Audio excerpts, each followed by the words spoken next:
बंगाल चुनाव में एक बार फिर से बगावत के सुर बुलंद हो रहे हैं। चुनाव अभियान के बीच बागियों को लेकर बीजेपी और टीएमसी दोनों ने बड़ा दावा किया है। ममता सरकार के मंत्री का दावा है कि बीजेपी के कई नेता टीएमसी में शामिल होने वाले हैं, तो वहीं बीजेपी कह रही है कि टीएमसी के जो मंत्री ऐसा दावा कर रहे हैं वो खुद बीजेपी में आने के लिए बेकरार हैं। तो क्या बंगाल में अब बागियों पर ही सबसे बड़ी चुनावी बाजी लगेगी? देखिए बंगाल चुनाव पर एक्सक्लूसिव रिपोर्ट। भारत माता के जीतेंगे भाई जीतेंगे, हम लोग जीतेंगे, जीतेंगे भाई जीतेंगे, हम लोग जीतेंगे। भारत माता की शुरू हुआ, अगले साल जब चुनाव आएगा ना सुनामी हो जाएगा। बंगाल में फिर शुरू बागियों पर बड़ी जंग।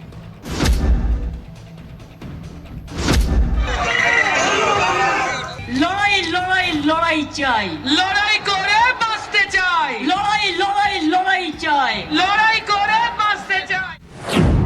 पहले बीजेपी ने शुरू की टीएमसी में सेंध लगाने की होड़। मगर दीदी ये तो शुरुआत है, चुनाव आते आते आप अकेली रह जाएगी, हमसे टकराएगा, चूर चूर हो जाएगा। अब बीजेपी के खेमे में टीएमसी मचाएगी तोड़फोड़। যে কোনো একটা আসনে দাঁড়ান, এই সুজাতা আপনাকে জামানত জব্দ করে ছাড়বে। बंगाल में बागियों पर बवाल, टीएमसी बीजेपी में बयानों का उबाल। বলছি 6 জন থেকে 7 জন সাংসদ इमीडिएटली तृणमूल कांग्रेस से जुड़े। आप चाहे तो 50 एमएलए हम ज्वाइन करेंगे अगले महीना, ये आपको देखना पड़ेगा। बंगाल में बागियों पर बाजी, दागियों पर दांव की तैयारी।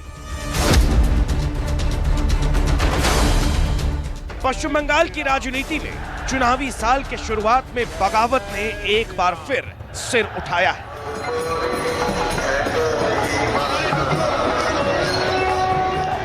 पिछली बार बीजेपी ने शुभेंदु अधिकारी समेत टीएमसी के कई बड़े नेताओं को अपने साथ मिला लिया था।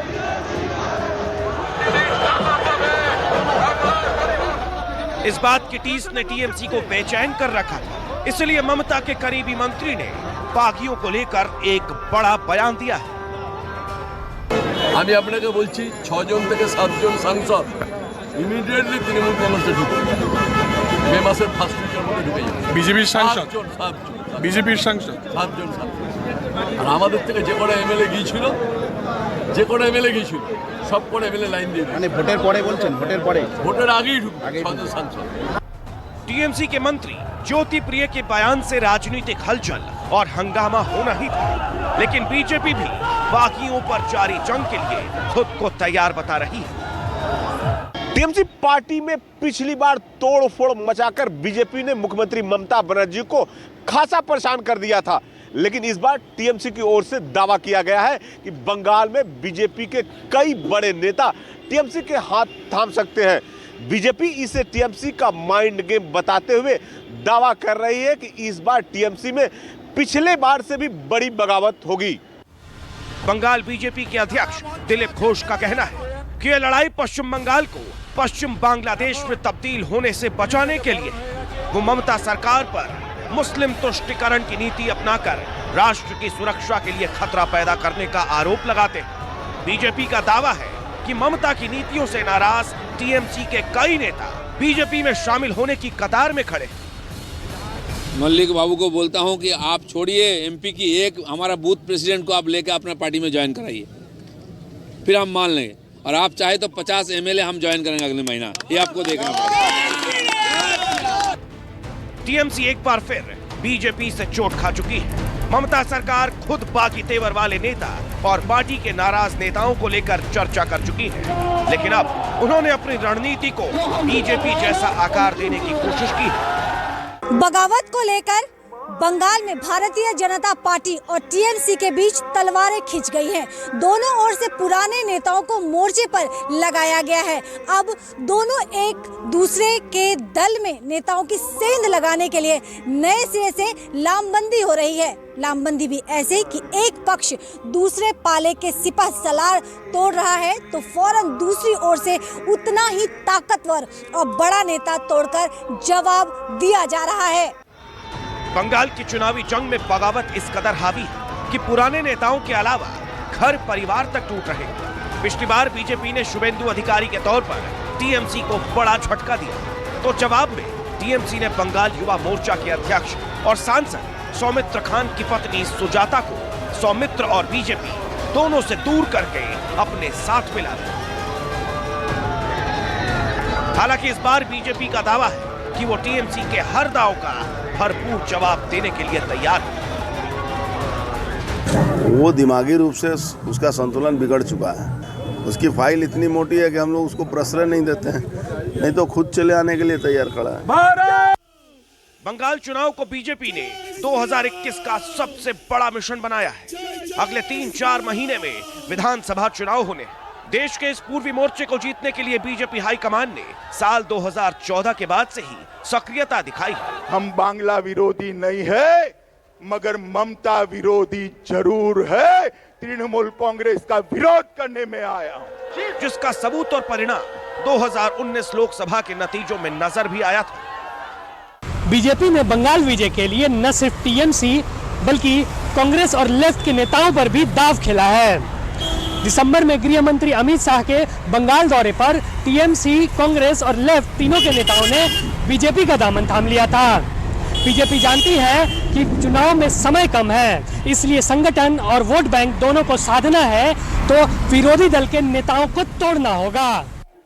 बीजेपी ने 2016 के विधानसभा चुनाव में बंगाल में सिर्फ 3 सीटें ही जीती थी, लेकिन 2019 के संसदीय चुनाव में न केवल उसके 18 सांसद चुने गए, बल्कि 100 से ज्यादा विधानसभा सीटों पर बीजेपी दूसरे नंबर की पार्टी बनी। हम ये कह सकते हैं कि आज हमारे पास 2 विधायक हैं और ये हमारे 200 से ज़्यादा विधायक होंगे। यह भी सच सिद्ध होगा और पश्चिम बंगाल के अंदर सरकार बनेगी। तो जो आने वाला होगा, जो लेने लायक होगा, उसको भाजपा लेगी और भारतीय जनता पार्टी का परिवार बढ़े, इसके लिए हम लोग प्रयास कर रहे हैं। लहर चल रही है, आंधी तूफान चल रहा है। जनता ने जय श्री राम का उद्घोष कर दिया है, जैसे वंदे मातरम का नारा घोष करके अंग्रेजों को भगा दिया। मुझे लग रहा है कि जय श्री राम के उद्घोष से टीएमसी को विदा कर देंगे। टीएमसी के लिए बीजेपी का चुनावी आंकड़ा और बागियों पर दांव दोनों बड़ी चुनौती साबित हो सकते हैं।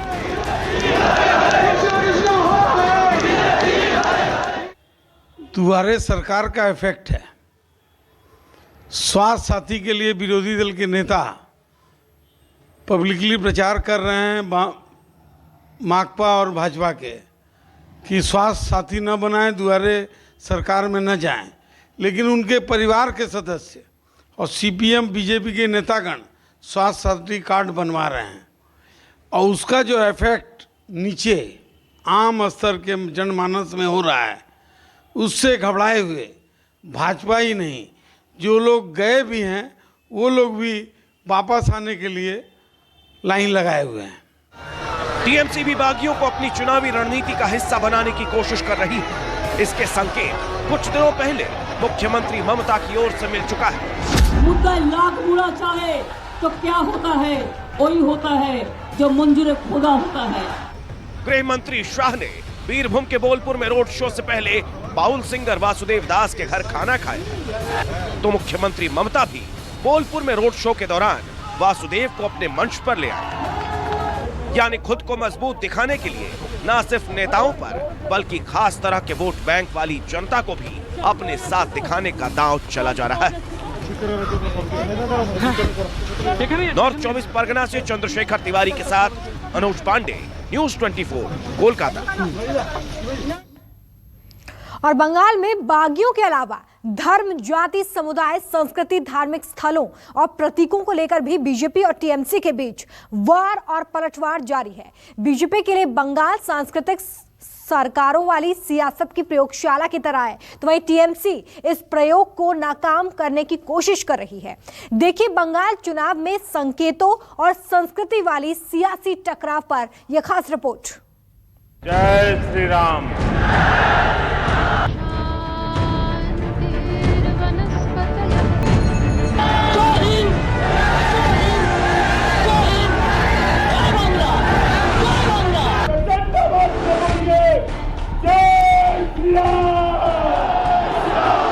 जो हमसे टकराएगा और चुप हो जाएगा।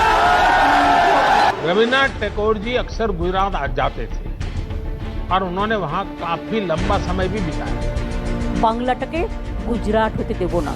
सत्ता का रास्ता तय करने के लिए राजनीति को सब कुछ चाहिए।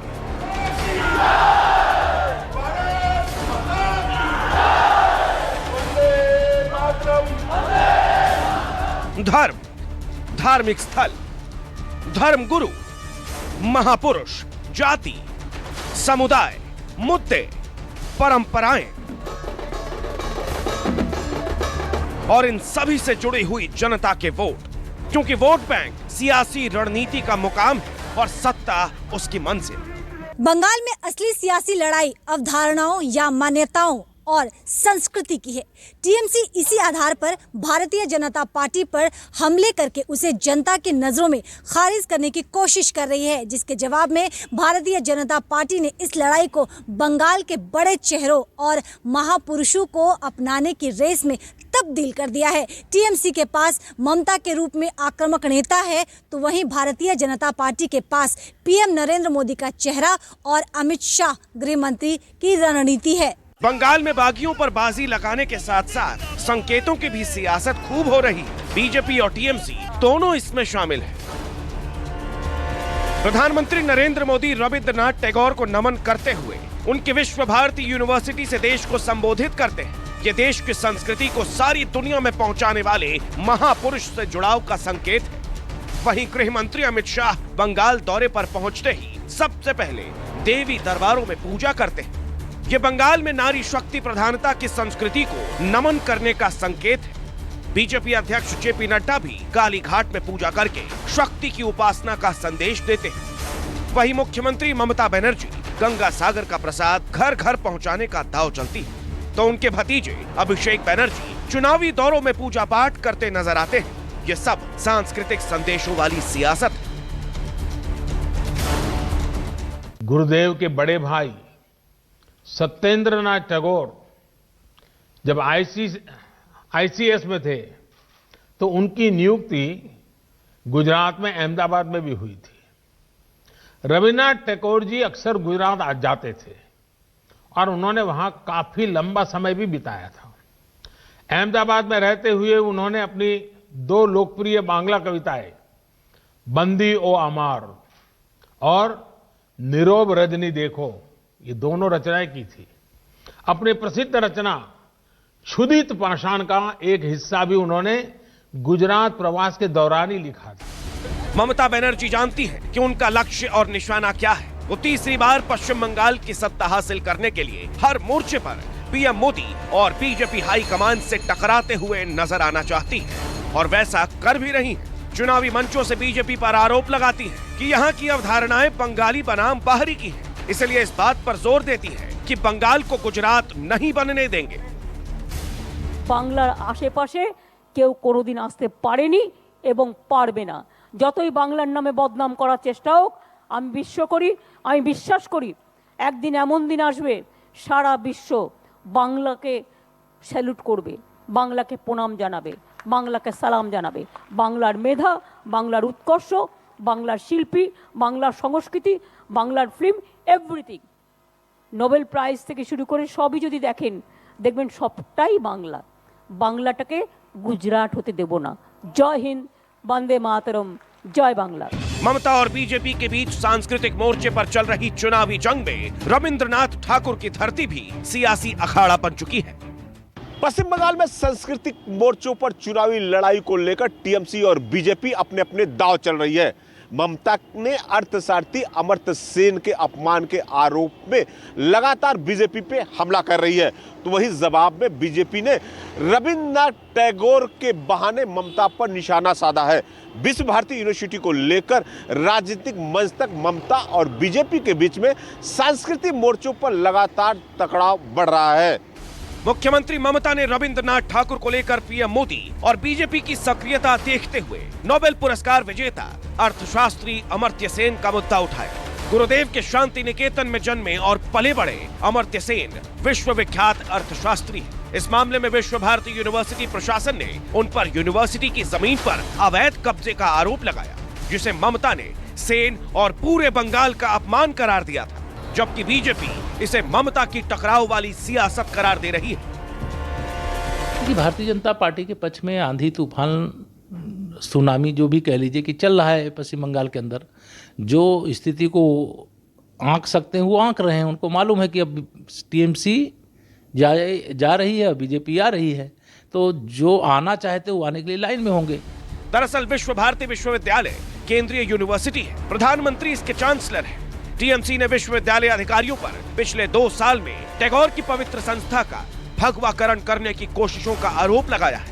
हालांकि महापुरुषों पर पूरे समाज और राष्ट्र का अधिकार होता है, लेकिन टीएमसी लगातार इस बात पर जोर दे रही है कि बीजेपी बंगाल की धरती और संस्कृति को नहीं समझती, इसीलिए वो यहाँ से दूर ही रहे। बंगाल में जाति और धर्म के नाम पर भी चुनावी दांव पेच आजमाए जा रहे हैं। धार्मिक और जातीय पहचान के आधार पर वोट बैंक की नीतियां और रणनीतियां बन रही हैं। बंगाल की चुनावी लड़ाई को बीजेपी और टीएमसी ने जातीय और धार्मिक रंग देने की कोशिश की है। टीएमसी ने भाषाओं गौरव को अपनाने का संदेश देने के लिए जय बांग्ला का नारा दिया है, तो बीजेपी ने जय श्री राम और भारत माता की जय का नारा दिया। टीएमसी ने जय श्री राम के नारे को विरोध किया तो बीजेपी ने उसे राष्ट्रवाद से जोड़ दिया। बंगाल में बीजेपी और संघ ने 2017 में रामनवमी के त्योहार को लोकप्रिय बनाने का अभियान शुरू किया था। उससे पहले तक रामनवमी बंगाल में बड़े पैमाने पर मनाने की परंपरा नहीं थी। रामनवमी के साथ ही बीजेपी ने जय श्री राम का नारा भी दिया, जिसकी लोकप्रियता पिछले 3 साल में पश्चिम बंगाल में भी हो चुकी है। अब बंगाल में बीजेपी के नेता और कार्यकर्ता दोनों रैलियों से लेकर रोड शो और जनसंपर्क से लेकर चुनावी जनसभाओं में जय श्री राम का उद्घोष करते हैं।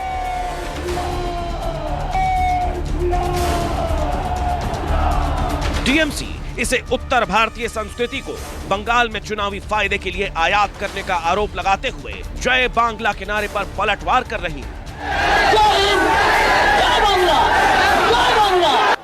कांग्रेस की सरकार की जगह भारतीय जनता पार्टी की सरकार बनाने की कवायद नहीं है। ये परिवर्तन जो होने जा रहा है बंगाल में, ये बंगाल के विकास के लिए परिवर्तन है, बंगाल को आगे बढ़ाना। बीजेपी जानती है कि बंगाल परंपराओं और संस्कृतियों से बहुत गहरा जुड़ाव रखता है, इसलिए यहाँ सांस्कृतिक जुड़ाव के बिना राजनीतिक विजय मिलना बहुत मुश्किल है। इसलिए बागियों से लेकर महापुरुषों तक और मंदिरों मठों से लेकर किसानों के खेतों तक बीजेपी की चुनावी परिक्रमा जारी है। बंगाल में बीजेपी के सांस्कृतिक सियासी जुड़ाव से टीएमसी में बेचैनी है। नॉर्थ 24 परगना से चंद्रशेखर तिवारी के साथ मनोज पांडे, न्यूज़ 24। नमस्कार, मैं हूं मानक गुप्ता।